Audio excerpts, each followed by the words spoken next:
এখানে আমার ওই যে ধর্মের বিষয়টাই কাজ করেছে বেশি বলে আমি মনে করি।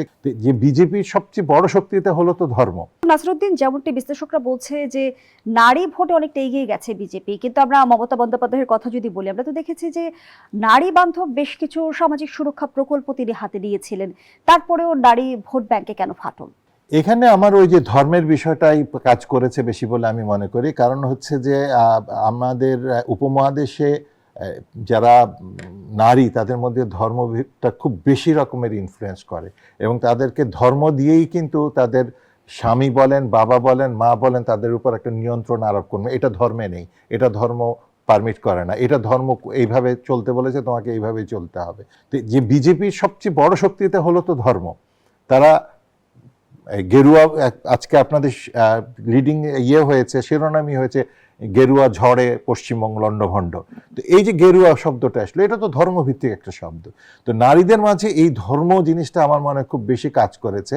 যে মানে আমার যে ধর্মে বিশ্বাস করে, যে আমার ধর্মীয় দেবতা বা আমার ধর্মগুরু বা আমার ধর্মীয় যে বিশ্বাস করি, যিনি আমার ধর্ম মতে, যিনি আমার সৃষ্টিকর্তা, উনি খুশি হবেন। যেটা আমাদের দেশেও ইলেকশনের আগে হয় যে এইখানে ভোট দিলে স্বর্গ পাওয়া যাবে, ওখানে ভোট দিলে নরকে যেতে হবে, এই ধরনের কথাবার্তা তো বলাই হয়। কিন্তু ভারতে যেটা হয় যে তাদের নারীরা কিন্তু খুব বেশি ধর্মপরায়ণ। আপনি যদি গিয়ে থাকেন, আপনি দেখবেন যে আমি তো কলকাতায় গিয়েছি বেশ কয়েকবার, ওখানকার যে গঙ্গা স্নানের মধ্যে আপনি পুরুষের চেয়ে নারীর সংখ্যা পাবেন বেশি। ওদের বিভিন্ন মন্দিরে গেলে দেখবেন যে নারীদের সংখ্যা বেশি। তারা বিভিন্ন ধরনের অর্নামেন্টস পর্যন্ত দিয়ে আসে প্রতিমার পাদদেশে। তো এই থেকে তাদের ধর্মীয় যে সেন্টিমেন্টটা আছে, এটা মনে হয় কিছুটা কাজ করেছে।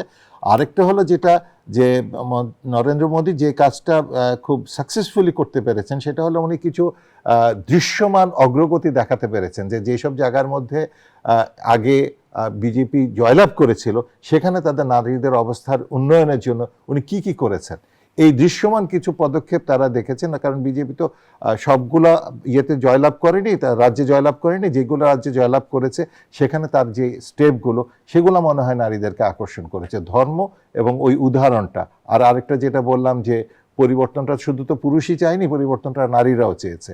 কারণ বিশেষ করে এই যে একজন নার্সের নিরাপত্তাহীনতা, ধর্ষণের যে কাহিনীটা হয়েছিল মমতা বন্দ্যোপাধ্যায়ের বিরুদ্ধে, তখন কিন্তু পুরো পশ্চিমবঙ্গ একটা নড়ে উঠেছিল একজন নার্স ধর্ষণের ঘটনাকে কেন্দ্র করে।